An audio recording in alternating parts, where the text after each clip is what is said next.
이 모든 것을 너희에게 더하시리라. 어떠세요? 이 구절 들으면 참 마음이 든든해지죠. 그런데 동시에 아마 성경에서 가장 우리를 헷갈리게 하는 약속 중 하나가 아닐까 싶어요. 그래서 오늘 이 유명한 약속이 대체 무슨 뜻인지 그 진짜 의미를 한번 제대로 파헤쳐보려고 합니다. 네, 바로 이 말씀이죠. 마태복음 6장 33절. 정말 많은 분들이 사랑하고 또 붙잡고 살아가는 너무나도 유명한 구절이잖아요. 딱 들으면 아, 우리 삶에 필요한 거 다 채워주시겠구나 하는 그런 따뜻한 보증수표처럼 느껴져요. 그런데 바로 여기서부터 뭔가 좀 삐걱거리기 시작합니다. 아니, 왜 이 약속이 내 삶에서는 그대로 이루어지는 것 같지가 않지? 이런 생각 혹시 해보셨나요? 놀라운 건요, 이게 저나 여러분만의 고민이 아니라는 거예요. 정말 많은 신앙인들, 심지어는 목회자들까지도 바로 이 질문 때문에 힘들어한다고 합니다. 자, 그래서 오늘 이 문제를 한번 제대로 들여다볼 건데요. 먼저 약속과 현실이 왜 다른지 여기서부터 시작해서요, 우리가 흔히 하는 두 가지 오해를 짚어볼 거고요. 그 다음엔 오히려 결핍이 주는 영적인 이점이 뭔지, 그리고 마지막으로 진짜 가장 큰 축복, 그 영적인 부요함이 뭔지까지 차근차근 따라가 보겠습니다. 좋습니다. 첫 번째 이야기, 바로 약속과 현실의 문제입니다. 말씀은 분명히 이렇게 약속하는데 왜 내 현실은 딴판인 것 같을까요? 만약 이 약속이 나와는 상관없는 저 멀리 있는 이야기처럼 느껴지셨다면요, 그거 절대 이상한 감정이 아니에요. 솔직히 말해서 많은 분들이 마음속으로는 하나님이 나한테 왜 이렇게 인색하시지? 하는 생각을 한대요. 근데 이걸 또 겉으로 말하기는 어렵죠. 괜히 믿음 없는 사람처럼 보일까 봐요.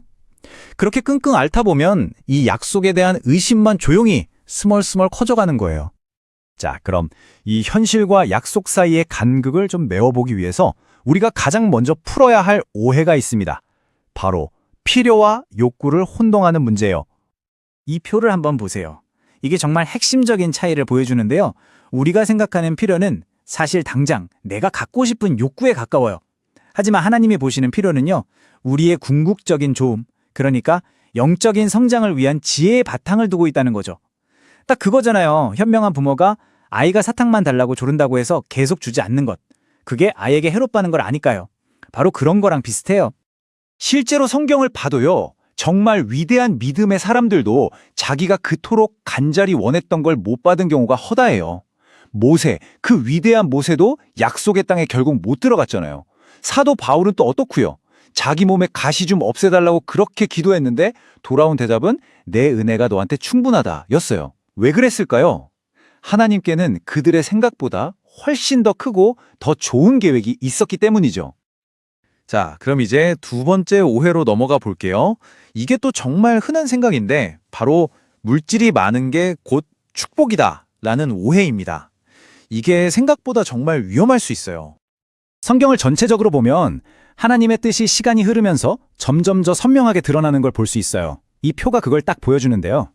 구약시대에는 물질적인 풍요가 앞으로 올 진짜 축복의 그림자 같은 역할을 했어요. 일종의 예고편이었던 거죠. 그런데 신약시대로 넘어오면서 드디어 그 실체, 즉 영적인 풍요로움이 축복의 본질이라는 게 확 드러나는 겁니다.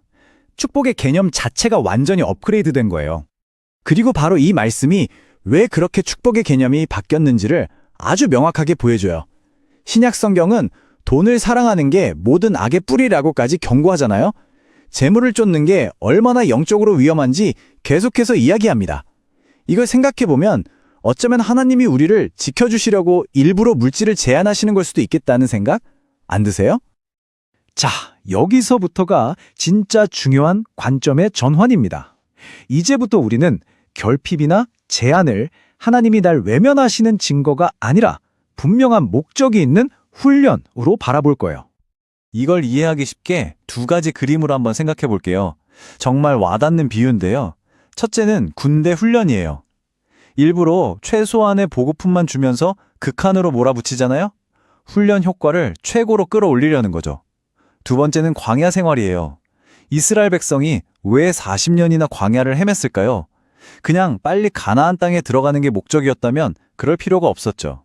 그 과정 자체를 통해 오직 하나님만 의지하는 법을 배우게 하시려는 거였어요. 그러니까 핵심은 이거예요. 이런 결핍, 이런 제한이 그냥 아무 의미 없는 텅 빈 고생이 아니라는 겁니다. 바로 이 과정을 통해서 우리 안에 뭐가 생기냐면요. 절제하는 힘, 기다리는 인내, 나를 낮추는 겸손, 그리고 하나님을 더 깊이 믿게 되는 믿음 같은 것들이 생겨나요. 이건 정말 돈 주고도 못 사는 영적으로 어마어마하게 귀한 것들이죠. 자, 드디어 오늘 이야기의 심장부까지 왔습니다. 그렇다면 하나님이 약속하신 모든 것의 진짜 모습, 그 가장 큰 축복은 과연 뭘까요? 예수님이 하신 이 말씀, 이거 정말 충격적이지 않나요? 구약시대를 대표하는 마지막이자 최고의 선지자, 세례 요한보다도 천국에서는 가장 작은 자가 더 크다고 하셨어요. 여기서 천국은 죽어서 가는 그곳이라기보다 바로 신약시대를 살아가는 우리, 성도들의 공동체를 말하는 거거든요. 이게 무슨 뜻이냐면요. 진짜 축복이 뭔지에 대한 기준, 그 패러다임이 완전히 뒤바뀌었다는 걸 보여주는 거예요. 지금 이 시대를 살아가는 평범한 신자 한 명이 가진 영적인 신분과 특권이 구약에서 그토록 존경받던 선지자보다도 더 위대하다는 선언이니까요. 그럼 그 어마어마한 영적 부요함이라는 게 구체적으로 뭘까요? 바로 이런 것들입니다.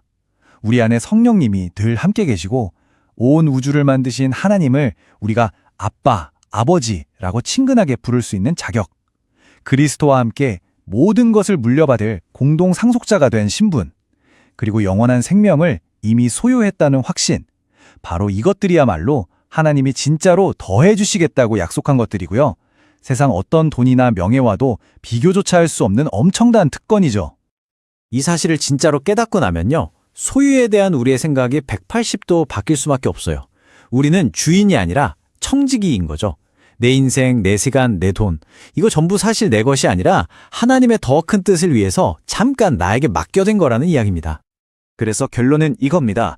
하나님이 우리에게 무언가를 주시는 목적은 단순히 우리가 편하고 안락하게 살게 하려는 게 아니에요.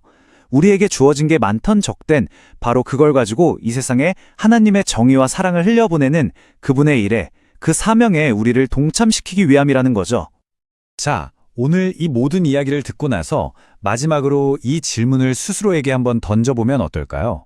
내가 그토록 간절히 구해왔던 그 모든 것은 과연 무엇이었을까? 혹시 나는 지금까지 하나님이 주시라는 진짜 보물과는 전혀 다른 것을 엉뚱하게 구해왔던 건 아닐까 하고 말이죠.